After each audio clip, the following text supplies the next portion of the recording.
Let's go live with Jack Kelly. Welcome to the one-of-a-kind LinkedIn live show that will help you with your job search and advancing your career. We will bring in educated career experts who will share their insights and give you inside tips on how to be successful in your job search. Now let's get into today's show with your host, Jack Kelly. Okay, we are official on Let's Go Live with Jack Kelly. And today I have the pleasure to have Dorothy Dalton, an international superstar, an international career coach, executive recruiter, HR expert, and she can tell you the rest of what she does. And what's really fascinating is that she's based in Brussels. So for us here in the US, Brussels is in Europe. So it's not here in the States. It's a different country, right? Am I right so far, Dorothy? Different country, not here. And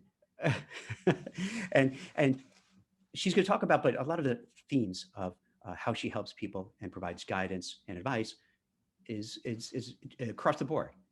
It holds in Europe, Asia, here in the US, but then there's a lot of differences too that we'll explore. So maybe we could just start out, Dorothy, and you could tell just a little bit about yourself and what you do, what you've done, and then we could just jump into everything.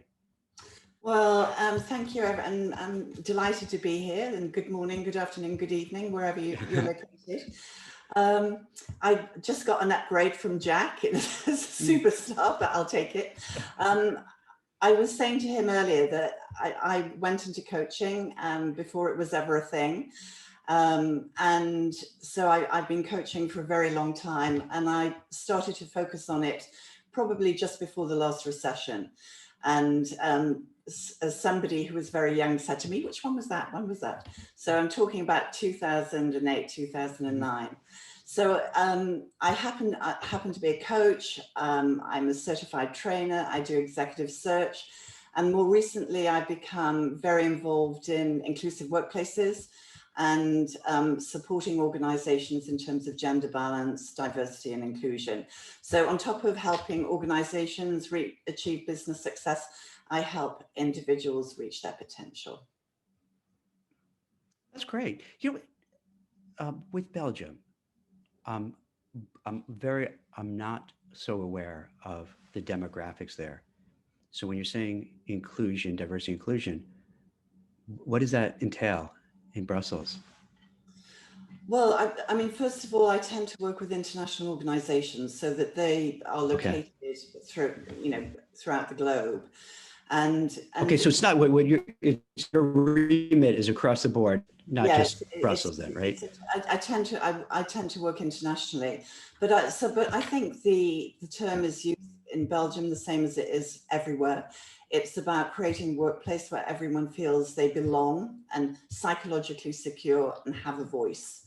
So, I mean, this applies to gender, race, sexual orientation, all of these things, the same as it does in the States or anywhere else. Yeah, because I guess here in the States, as they say, it's a melting pot. So you have, I don't even know how many different, races, religions, people from various countries. But I guess when you're talking about across Europe, it's the same thing, where you're dealing with such a large array of people with all these differences. So, okay, in terms of your career coaching, are there things you see now going on that you feel people need help with, whether it's networking, whether it's branding themselves, whether it's getting the confidence to get out there? Are there certain themes you see and you have suggestions to help people? I would imagine that, and certainly because I'm very active with a wide network of coaches who work in the same space. I think the issues that we have in Europe are the same that everyone is having. I think we're in lockdown here. Might be more serious than in regions of the UK. In the US, I'm not sure how you're fixed there, but say, for example, in Belgium and other parts of Europe, you have to work from home, or it's advised. Hospitality is closed, events are banned. So people are quite restricted in terms of networking. So that's a major issue. I think there are also lots of mental health issues in terms of people are confined. Sometimes they don't have the right space, or they're educated, they've got homeschooling kids, or they're caring for someone, or they've been sick.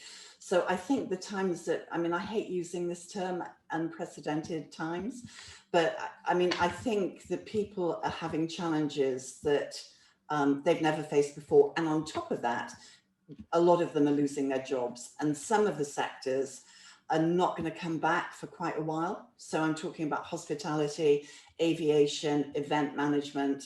A lot of these types of professions and jobs which may not come around again until maybe third quarter next year.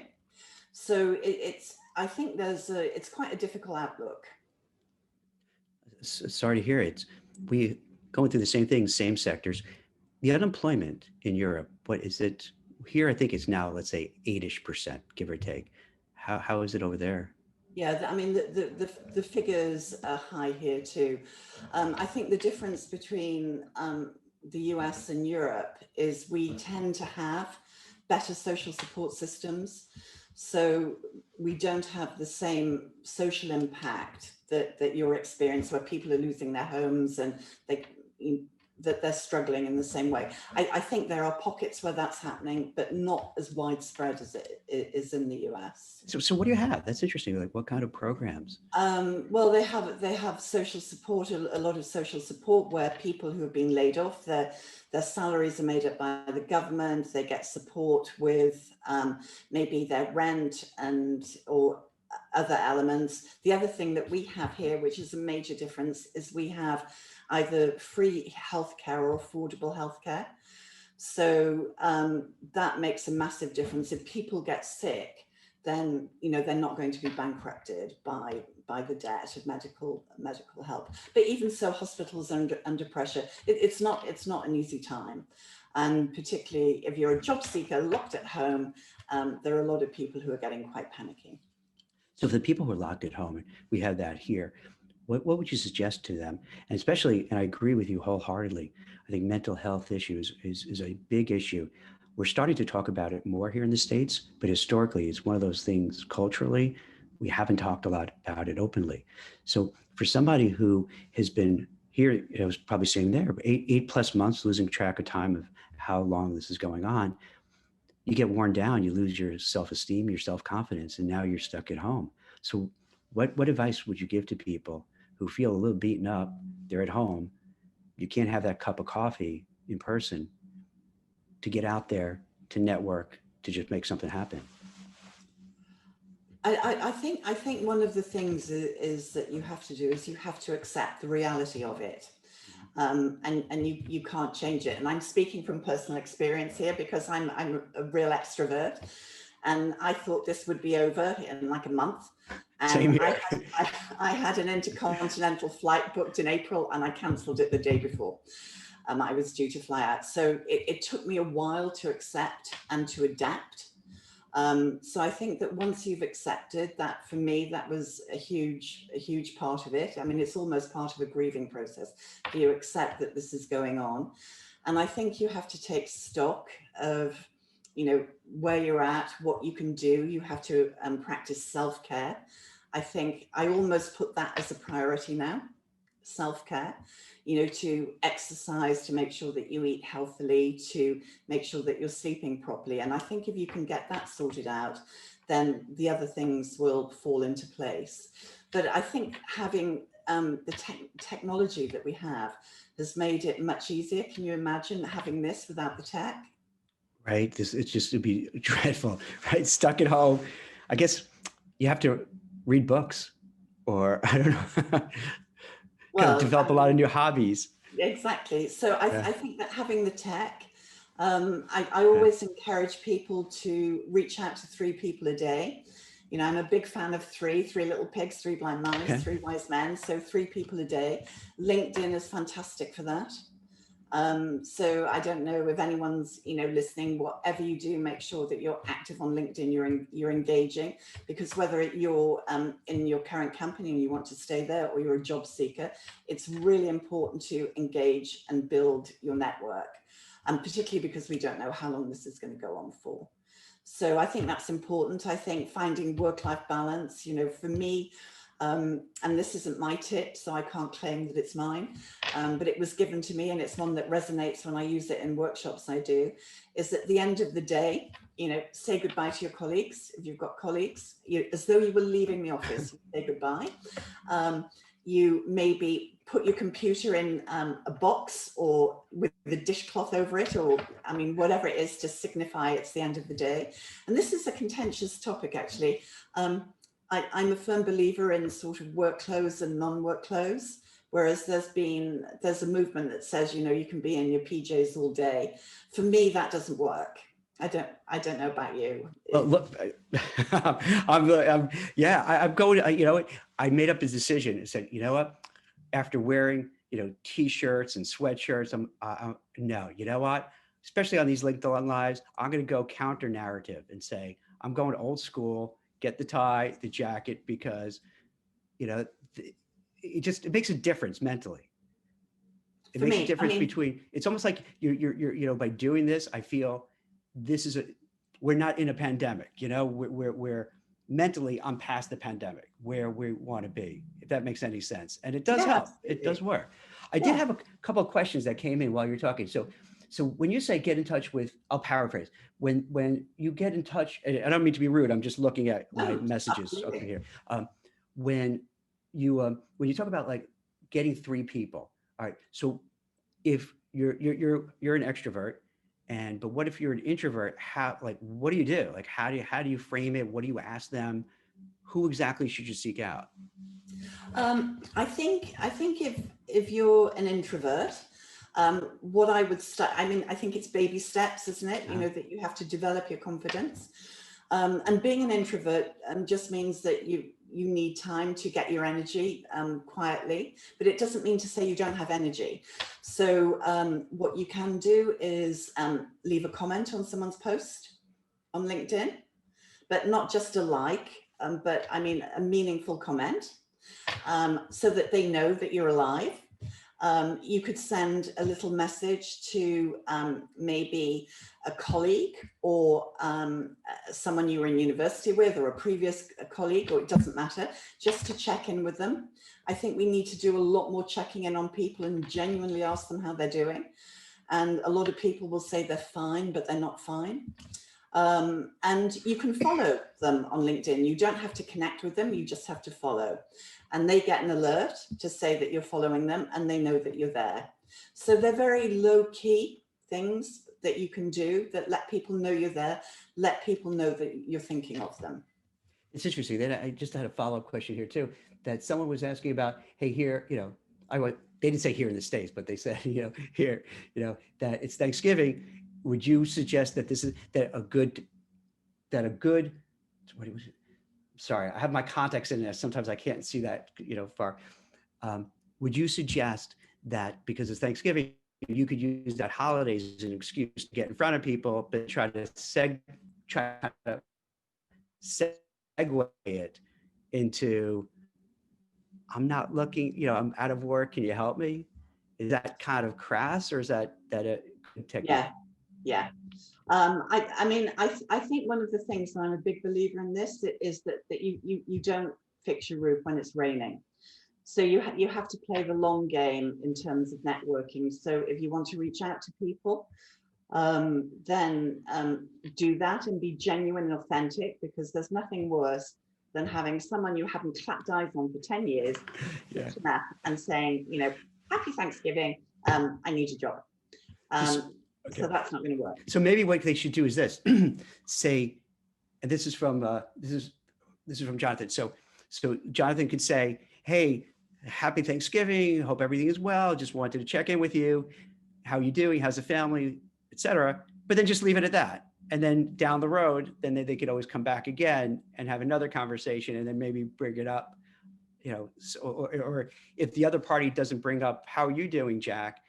and I say, well, I'm in between jobs. Can you help me? So planting the seeds is what you're saying. Don't just jump into it. Yeah. And right away.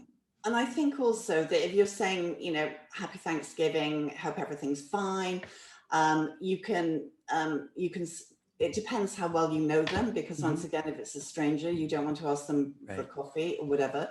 But if it's someone that you know, if you're around and want to have a Zoom coffee after the holiday, then let's do that. The other thing, that if that person is in your locality, the one thing that I've been doing, which is super fun, is I do something called net walking. So it means that you go for a walk with someone and you're socially distanced. We have to wear masks here, so you're socially distanced, but it's a way of connecting. And someone did exactly that to me, said, how are you? Would you like to have a Zoom coffee? And I just said, pretty much, I'd rather shoot myself, but I will. Wait, why would you want to shoot yourself instead of having a Zoom coffee? Because I think on that particular day, I'd been online since 7 o'clock in the morning. So I said, but I Oh, will. you just want to get outside. You want enough with the Zoom. I got you. Okay. So that I will meet you to go Yeah. for a walk. So Yeah. we went to go for a walk. I like that. That's a great idea. And And is that a common practice there, or that's just something you do? No, it's just something I do. I like that idea. That's a great. You know what? In Silicon Valley, that's a thing where instead of having a meeting, the manager and another person might take a walk, or two peers take a walk, and outside, nice weather.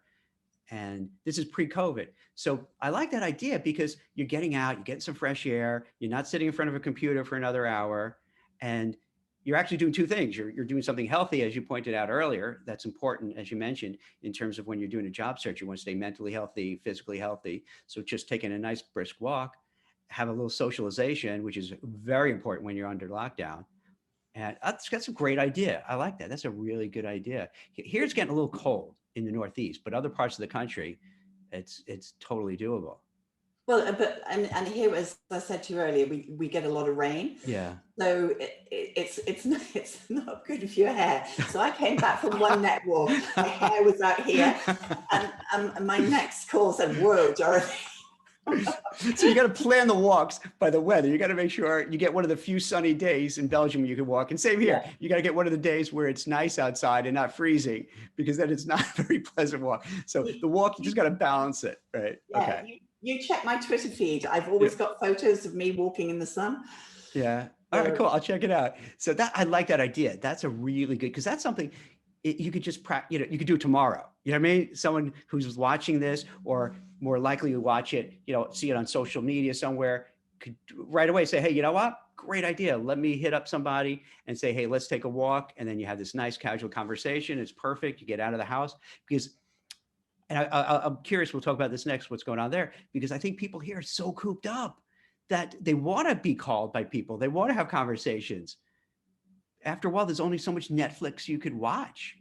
So it's taking a walk. I like that. That's just, sometimes, Dorothy, there's when someone says like something that when you hear it sounds so simple, but then it's that aha, like, yeah, that's just a perfect thing to get away from technology, get outside, fresh air, feel good about yourself, have somebody to talk with, commiserate with.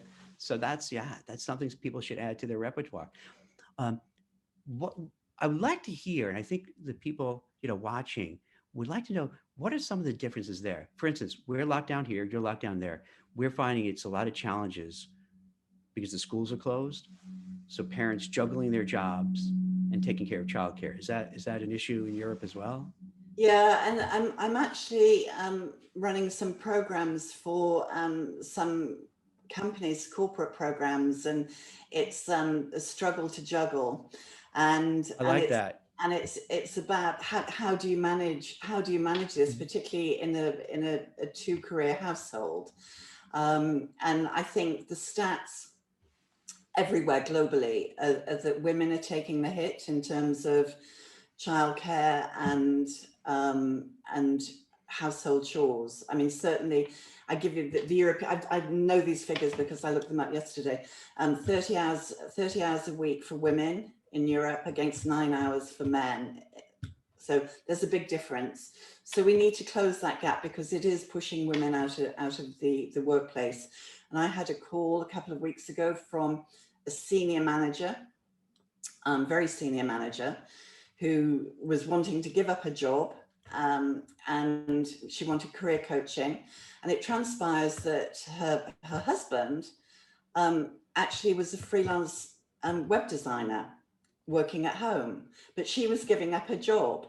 And I just said, okay, let's sort of hold that thought for a minute and find out if there are other solutions that we can find to make this work. And we actually sat down and worked out a program, and it was like a business program. It was like workflow processing, and you have two really competent people who are working at home, and they're squabbling about whose turn it is to empty the dishwasher or do the maths homework with the kids or whatever. And we actually sat down and worked out a workflow management process on Excel, with all the apps, all the bells and whistles. And it worked. They found that balance. So sometimes business process solutions can be applied for these very exceptional circumstances, and you don't need to do anything drastic like give up your job. And it means prioritizing, compartmentalizing time, taking it in turns, listening and talking to each other, and having those deeper conversations, which quite honestly a lot of families and couples don't have. That's so interesting. Here in the States, 800,000 plus women gave up working, came out of the workforce because of childcare. And that's not during the whole pandemic. That's just been one part of it. So that's a big issue. So a lot of women, pulled out, and that's going to be tough because it's hard to get back on track. Yeah, but it gets harder and harder when you get out. So it's an issue here. How about the childcare? Are your schools open? They went back on Monday. So yesterday they'd been closed for a couple of weeks to try and sort of get on top of COVID, because we had some very bad figures here, and they've just gone back. So I think what they're trying to do is to get the schools working so that people can work from home. So the schools were open before, but then they just closed down. They were closed in the summer. They opened again, and then the COVID numbers went up and they had to close again. But I saw a really cute scene when I was out for a walk yesterday. Two little kids trading masks. So that was so cute. But they were taking the mask off and giving it, or So They started off very aware of health and hygiene, but then, I like your mask, That's so cute. It's adorable. What a sign of the times. Like, if we had this conversation a year ago, can you even imagine this happening? Two little kids switching masks. You would think, what? I don't understand. What is this? This doesn't make any sense. Yeah. It's wild. Wait, hold on. So to your question about, trying to deal with what did you call it? Juggle? Juggle. Struggle? Oh, a juggle struggle, or struggle to juggle. Okay, juggle struggle. I like that, juggle struggle. So to deal with the juggle struggle, Cynthia was asking, how can you go to your boss and I'll just kind of rephrase it. How can you go to your boss, Dorothy, and then say, hey, I have two young toddlers at home, 2 and 5. What do I say to them that I do need some time to take care of it without risking my job? Can you ask her if she's a single parent? She's not, because she said her husband works too. So okay, yeah. I think truthfully the first conversation is you have to have with your partner. Yeah. And I think I see lots of headlines saying childcare is falling on women. It just doesn't materialize out of the blue. They accept it.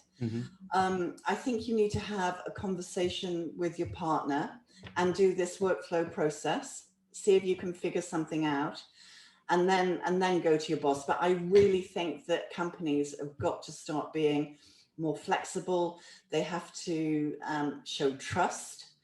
It does mean that people are going to be working a little bit differently, but I don't think a lot of bosses are mindful of that as they should be. And they don't have the training to manage people remotely, and they need to put that on the agenda. There's another one, okay, by Diana, and she's saying that she's starting to feel that my boss is getting a little irritated with me. Should I leave my job? Should I speak to him? Should I file a complaint? What do you do? Yeah, because I don't know if there's a term for it, but I'm starting to hear from people kind of this fatigue where, and it could go not only from bosses but peers, where this gets, where people who, let's say, are single and don't have children compared to people who do have children feel that, hey, I'm working harder than they are, and it gets really uncomfortable. So in her case, what do you do? Do you file a grievance, a complaint? Do you just, if you feel that boss is on top of you, that's a really uncomfortable spot to be in, right? I mean, first of all, don't give up your job. Yeah. I mean, okay. First thing. Second thing, I would hold the grievance. I think the everybody's got something, right? I'm experiencing this crisis from a position of privilege. I have outside space. I'm looking after kids. I've been healthy. I think it's important to start a dialogue with your boss, and it depends on his communication style. And I call it the CIA approach. And so it's establishing the context of the situation, establishing the intention, and then what action should be taken. So the context of the situation is whatever the boss is called, Tom, whatever your name is, I've noticed that, that you've sent me these emails, or you sent me 200 Slack messages in an hour, whatever it is you're doing. Help me understand. These are the three most important words in the English language. Help me understand. Help me understand what your expectations are. That's really interesting. Help me understand. I like that, because this way it frames it that it goes without saying that I'm asking how I can understand, meaning I want to help you. I want to do the best, but let me know how I can do it, right? Yeah. How do I make this happen? What's going on? You sent me 200 messages in there. Help me understand what's going on for you. Maybe he had a fight with his wife. You don't know.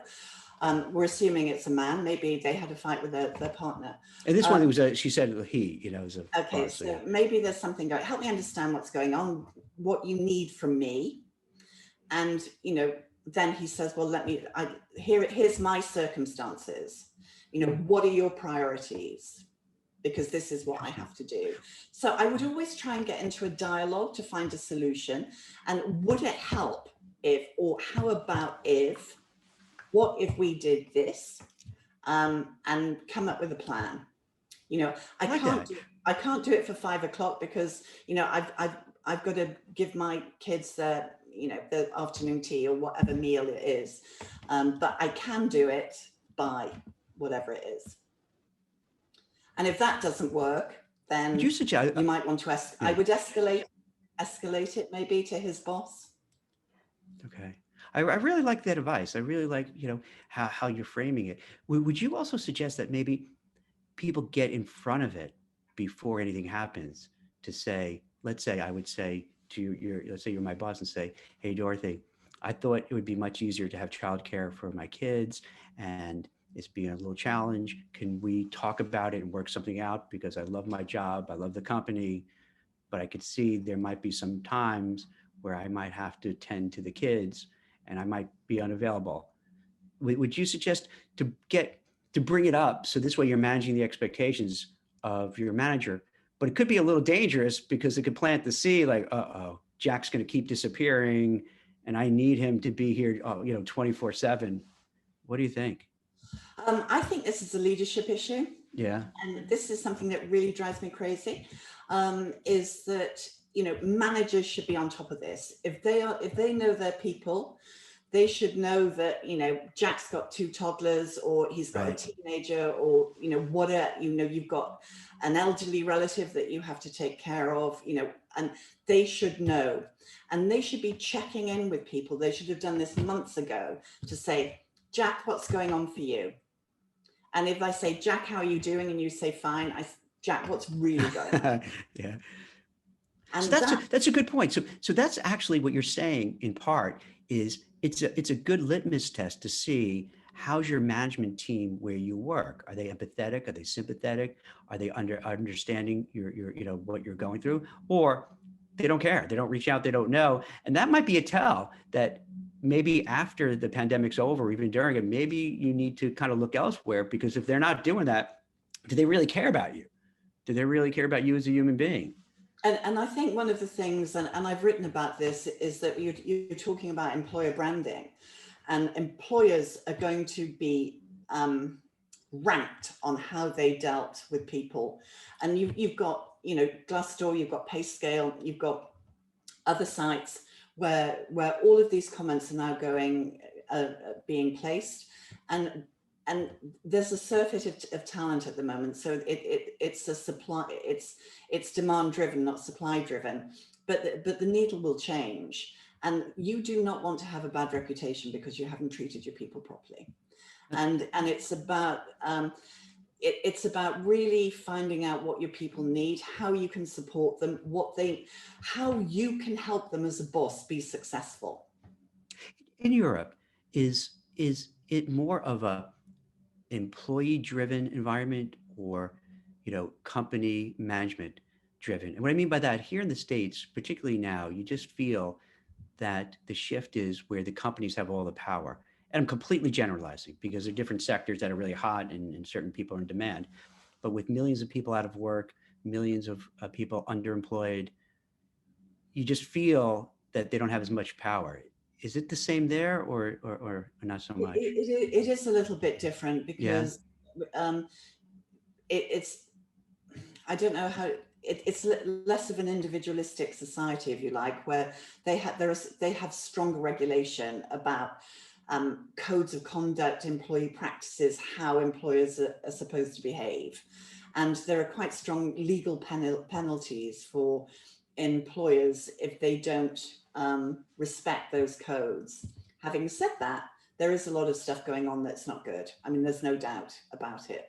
But I suspect it's a little bit less than it is in countries that are less regulated, where you can hire and when I deal with American clients and they say, we need to fire that person, and I say, hold on, no, you can't do that. There's a process.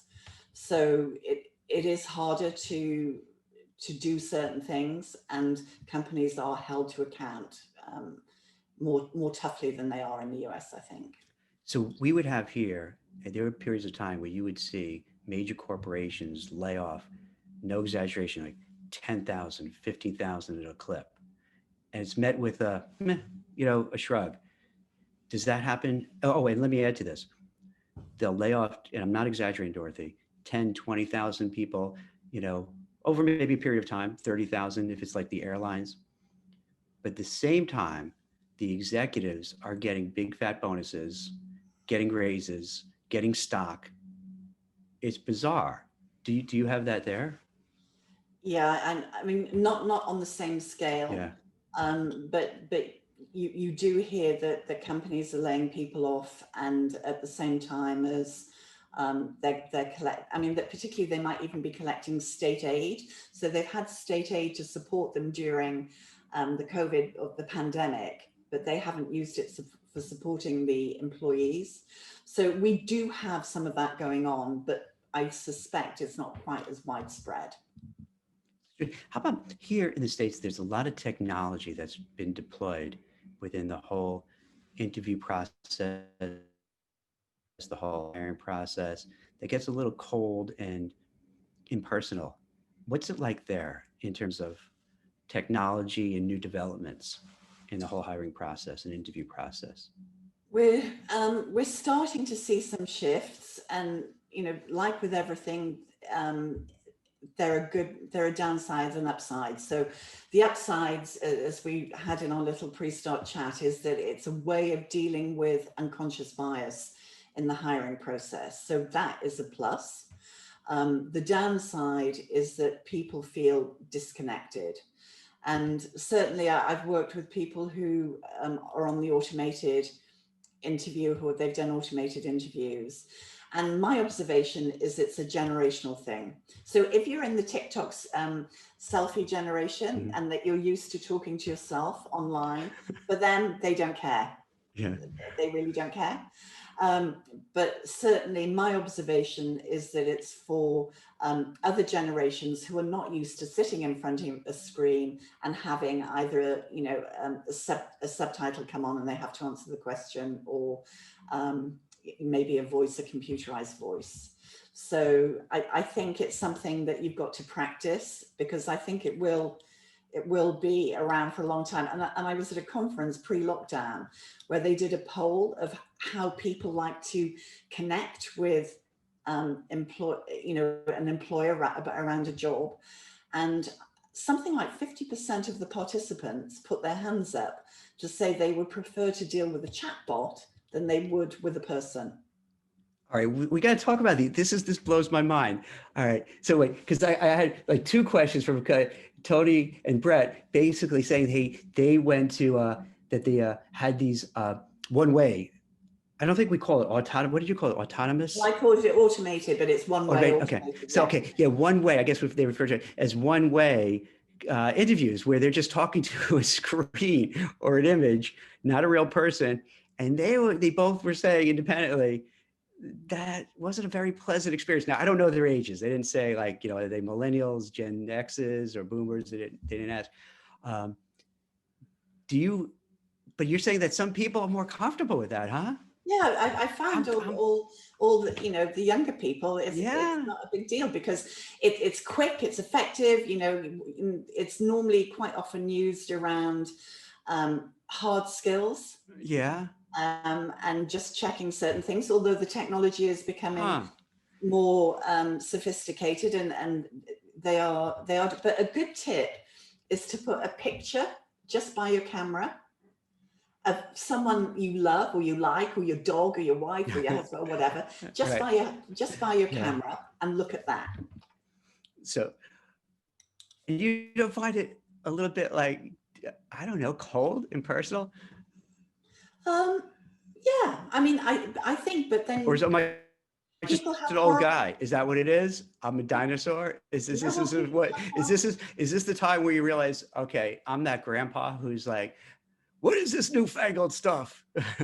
What's this gosh darn stuff? I think what it helps, because the other thing that's going on is we're hearing more and more about organizations having 5, 6, 7 interviews. And, if you're a job seeker now, you have to give up a lot of time. And there is a group of people who just say it's like to the point, it's quick.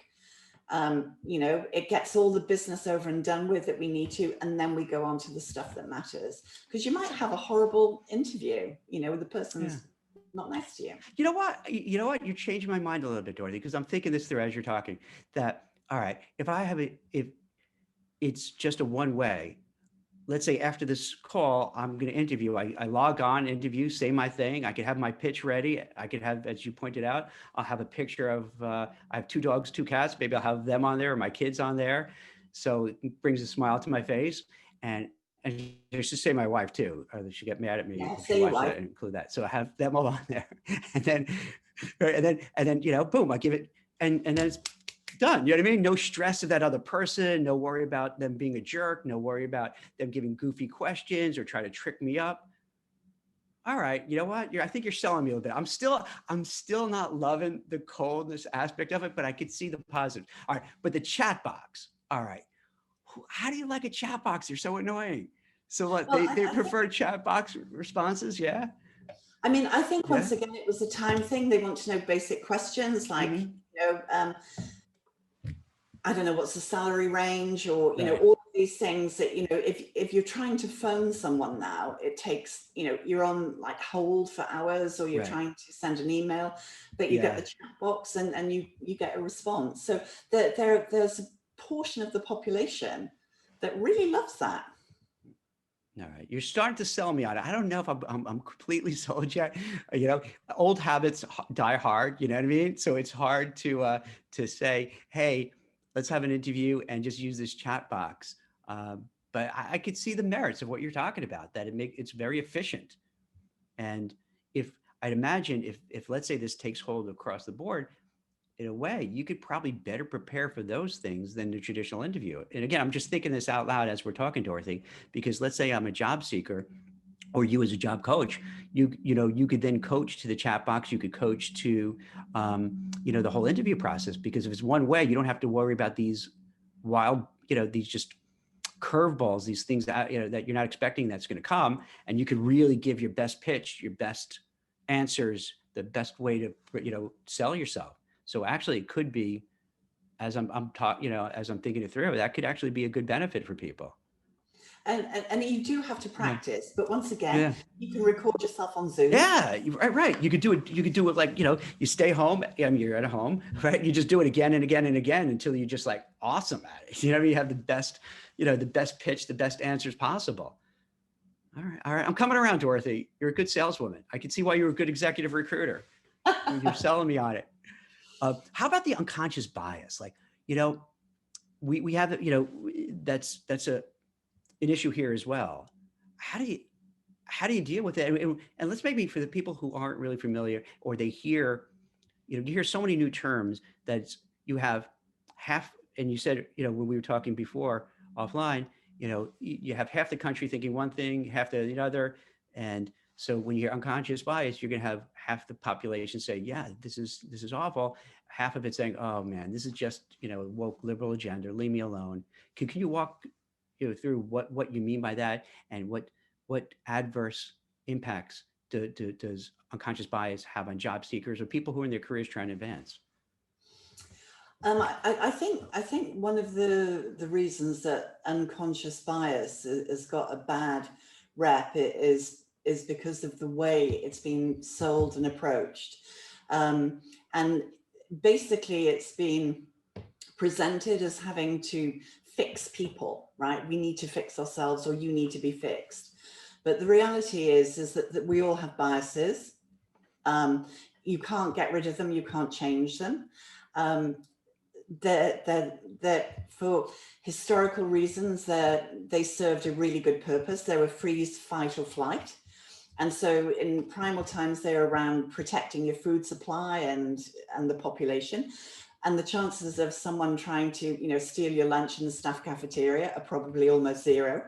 So it's about the damage that having these biases do to our business processes. And we all have biases, and I'll say one of mine very openly, and I've had to work hard on this, is that I had a real bias around tattoos. Okay. For or against tattoos? My son is covered with tattoos. Right.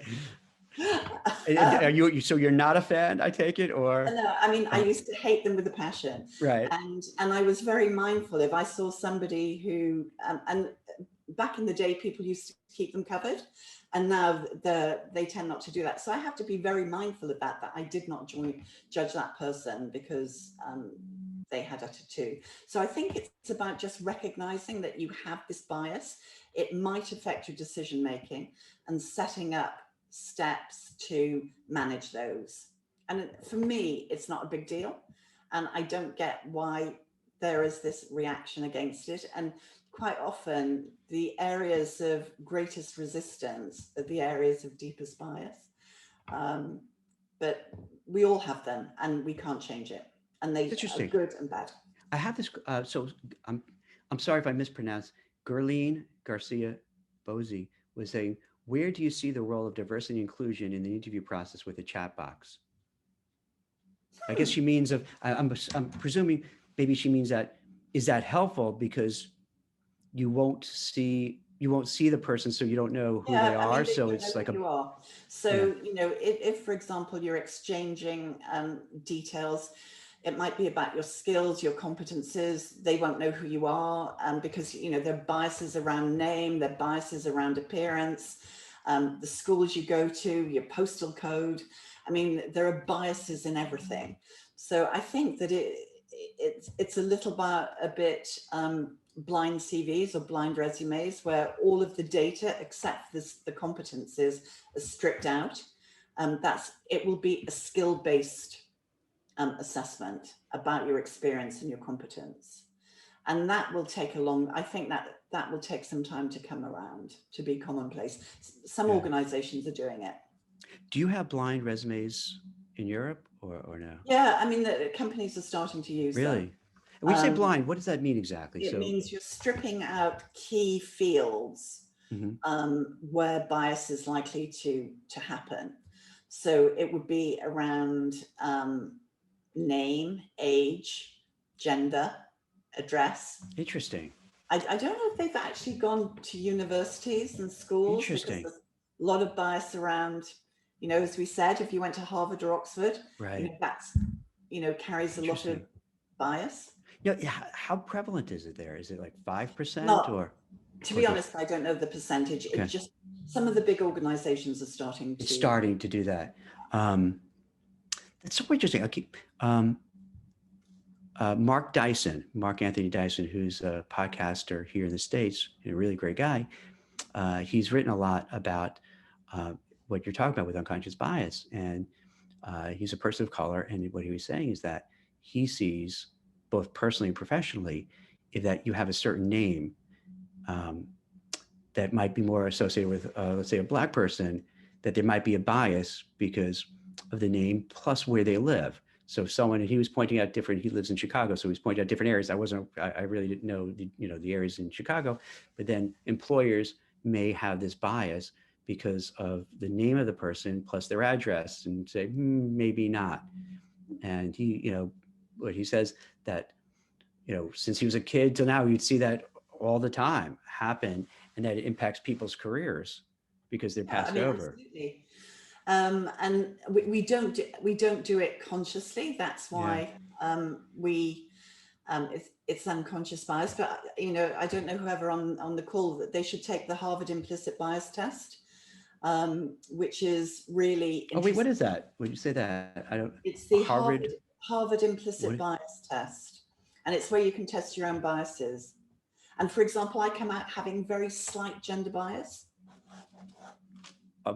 Which way? That I had gender bias, so I was just biased. I expected men and women to behave in certain ways. Oh, just in general, like how they would, each one would be. Oh, okay, okay. I was horrified, but it's interesting. Can I give you? I don't know if this would fall under the heading of unconscious bias, but I'll give you real life examples for myself. When, as a recruiter, and I'm looking at a profile, if I see somebody who, like right now, I see your picture, you look nice, you look friendly, you look inviting, I feel more comfortable going into the phone call, because I'm old school, so I'll still make phone calls, feeling, oh, that looks like a nice person, so I think I'll have a nice conversation. Whereas if I see some guy, and guys love do this, you got to see, when they have this look, this like, this like gruff look, I'll still call them, but I'm kind of entering a little leery, like, he looks like he's going to be difficult and a pain in the butt, but I'll do it. And then oftentimes I could be completely wrong. You know what I mean? The person who I thought would be nice and friendly turns out not to be nice and friendly whatsoever. And the person who looks like they're kind of surly turns out to be the sweetest person ever. Exactly. Truth be told, even with like these LinkedIn Lives that I'm doing, people like yourself who I don't know, maybe I've just seen, I would see you online and read some of your work and so on, but I don't know you. I kind of also feeling, I'll look at certain people and some I might go into it. All right, this might be a tough interview because they look, really super serious and really, and then you turn out that they're just a lovely, warm, engaging person. I'm like, oh, wow, that was great. And for the job seekers on the call, this is why your professional headshot on your LinkedIn profile is really important, because I think in a stat that I read, and I don't know if it's still valid, I would imagine it is, of the 6 seconds that a recruiter spends on the top of your profile, 20% of that is on your photo. So it's really important to have a professional photo where you're looking amenable, because there is that bias. People gravitate towards people who look like them and who look as though they might be a nice person. That's confirmation bias. Might have the same views. So it's really important. So what do you do to fight back against it? So let's say you're interviewing, you feel, hey, maybe it's because of my color, maybe it's because of my, it'd be hard to tell, I guess, race, I mean, your religion on just a picture. But like, how would you fight back so that you don't have to feel like a victim and you're able to overcome it? Is that possible? That's out of your hands, because if someone's going to have a bias, they're going to have a bias. Um, I work a lot with women. I'm probably not the right person to talk about. I don't do a lot of work in race or religion. Yeah. But I think it's very difficult, and that's why there are so few people of color, and the people with different religions to the dominant religion in their region that struggle to get on. It's why women struggle to advance. And I think they did surveys in an American university, it was maybe Harvard or MIT, I forget where, but where they, when they strip out names of applicants, in fact, women tend to score better than male applicants. It's the same when they do coding tests, when they don't know the gender. That women score more highly, and because of the bias, that the expectation of how we're going to behave and how we're going to score. So it's really important for businesses, because all the research shows that businesses that are diverse, inclusive, gender balanced, they're more innovative, they're more creative, they're better decision making, they're more profitable, and yet we resist. I mean, it's quite funny. You know what? So you really got me thinking. So it sounds like if, let's say, Europe, the US, you have blind resumes, so it doesn't have your name, your address, and just give you some personal anecdotes. After college, I moved back home for a while because the time, my family lived in a place called Canarsie, Brooklyn, which is it's kind of a very working class neighborhood. And this is before the whole Brooklyn exploded and became all hipster and all cool and hip. It was just very, truck drivers, taxi drivers, very blue collar and such. But it was fairly close to Manhattan. So when I was applying for jobs in Manhattan, I didn't want to use the address because I felt they would look, oh, this is some schmuck from Canarsie, Brooklyn. What's this person going to know? Because you would have those stereotypes. Well, I don't know. I think I might have just freezed here. Are you okay? Or yeah, you pop back. It was fine. You did freeze a little bit, but you pop back. Oh, okay. Yeah, I guess. So yeah, I'm not sure if it got cut off, but so yeah, I was concerned that they would just look at me in a certain way, because back then, and I don't know if it got cut off. Now Brooklyn's all considered hip and cool, but then it wasn't. It was like, if you would see the old TV shows, you would be portrayed pretty much either, just a dummy, or really low class. And I even had to work on how I would talk to make sure I didn't have the speech patterns of, hey, how you doing, Dorothy? How's it going over there?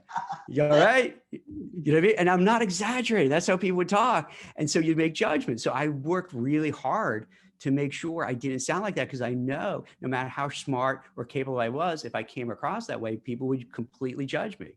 So I get it. In my small little universe, I could see how how that really impacts people. I actually used a PO box, like a different address in Manhattan, because I figured, let me see the difference. You know how you do A/B testing on things? So I figured, let me do that and let's see if I get more hits. And absolutely got more hits. I got more interviews, because it was so obvious. It was so obvious. They just made a decision. This guy, he's from the outer boroughs. He's one of those what they call bridge and tunnel crowd.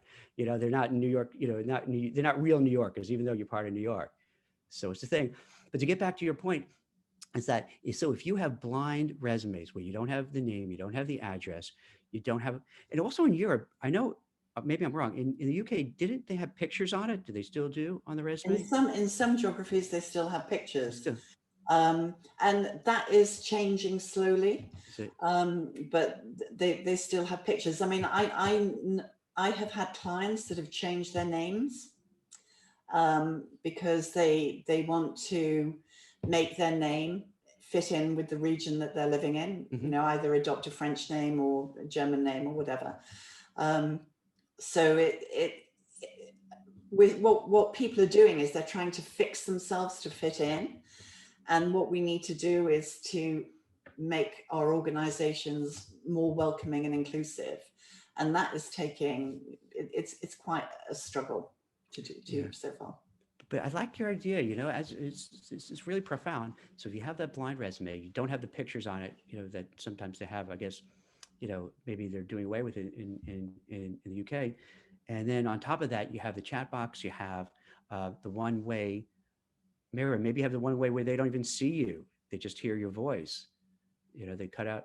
So maybe those are interesting ways that companies could really try to root out and make decisions based on the person, based on their background, based on their experience, based on what they do, as opposed to, you know, discriminating against them or liking them because, as you said, hey, they have Harvard, so they must be good.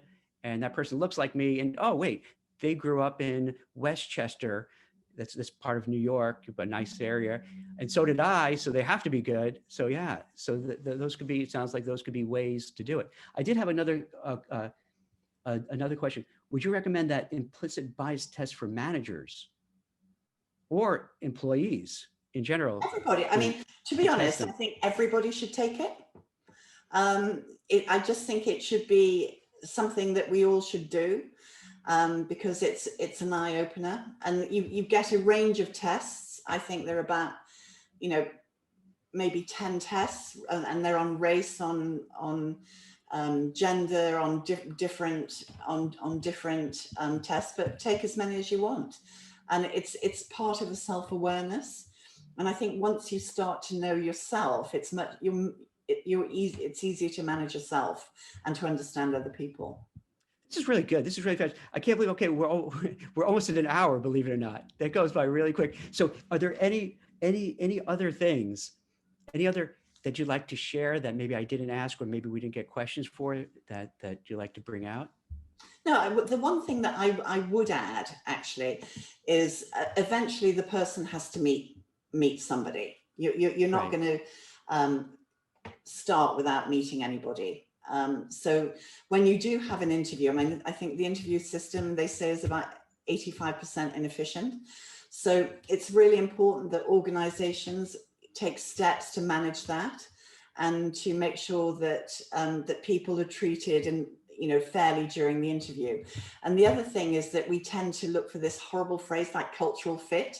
You know, that person fit in here, you know, that she goes to my church, so she'll be a good worker and she's bound to fit in. So we need to be now looking for, some people call it cultural add or cultural value. So don't be looking to recruit mini-me's, but looking to expand the richness of your team. So that's what I hope will be here with us soon, I hope. Well, that's great. I really enjoyed this conversation. I think it was so illuminating. Here in the US, it's so interesting. Maybe because we're such a large country and you have 50 states, so we kind of always look inward. So it's really always enlightening to hear from Europe what goes on, what you're doing compared to what we're doing. And you benefit from that because just in this conversation, you brought up a lot of interesting points that we just talked about that would really help out over here. Plus, it sounds like it's very different in terms of the employees there seem to have a little bit of a better deal, sort of, a little bit more protection. And maybe that's because our culture, we're very much that rugged individualist kind of maverick culture, but there are big differences. And when it comes times like this, where things are rough and you need the financial help, you have a lot of people here in need, a lot of people in trouble, a lot of people, like you pointed it out, you're like one health scare away from going bankrupt. So it's interesting to see what goes on. And this is why I was really excited to have you come aboard and talk, because it sheds lights on, hey, there are other alternatives. Here's what other countries, you know, what they're doing in Europe, you know, is different and works and makes people happier. So I really appreciate it. Oh, hey, I have one last question though. I'm sorry, I lied. I have one last question. Okay. So I understand that Belgium is known for their chocolate and beer. Is that right? What would you recommend if someone is going to Belgium or they just want to try What should they do? What kind of chocolate? Is that correct? That chocolate, Yeah. like that's the. One of our chocolate makers Yeah. here, Pierre Marcolini, he is just, I think, just one. Wait, what's the name of it? I'm gonna write it down. I'm gonna check it out. What's it called? Pierre Marcolini. Pierre He has Marcolini. just won. I think it's the best dessert maker or pâtissier in the world. So he's based in Belgium. So I think you can even buy him in the States. And I read that you can buy him in the States. And we've got so many different beers. It depends whether you like a light beer or a dark beer or different beers. I like a Lef, which is a blonde beer. So there are so many, but just check it out. I think they ship everywhere, so you can. Yeah, there's not like one that's the go-to, or no. I think they're all go-to. Oh, I think really okay. So it's that much of a choice there. Yeah, there's that. All right. Did I miss anything? So you have the beer, you have the chocolate. What else? What else is It's a real hidden food culture. I mean, they love gourmet eating, gourmet dining, and I think some of the restaurants we have in Belgium are just first class. So if anybody ever comes here, go to have a beer, have a chocolate, go for a nice dinner, and then call me for a walk. Brilliant. We'll leave it at that. Oh wait, one more thing. Should we suggest to the people watching this and watching it in the replay that if they want to know about Belgium, they should watch In Bruges, the movie? Is that okay or no? Yeah, that's a fun movie. I won't spoil it, but it's a fun movie. Dark ending. And what was the guy? Oh man, we talked about it just before. What's it? Colin Farrell. Colin Farrell. And because I saw it years ago, but if I remember, it was like being on a tour because you saw, everything about Belgium, or as more Bruges, the town. It was just such a beautiful, quaint town. It's the Venice of the North. Yeah. It's absolutely fabulous. Well, fantastic, Dorothy. I really appreciate your time. I think this was great. I mean, there's so much good information you gave, such wonderful insights. I think it was eye-opening for people to hear what's going on in other places. And I think we all learned a lot. And I think you kind of, I don't know, I think you did sell me on this stuff. I think I'm now kind of buying into the chat box and the blind resumes and that. The more I'm thinking about it, I get it. So this is really helpful. So thank you so much. No, thank you. And basically, you can't solve new problems with old thinking. So we all have to change. So. What a way to end it. Perfect. That's excellent. Thank you so much. Thank you. It's great meeting you, Dorothy. Thanks. Okay, bye-bye. Okay.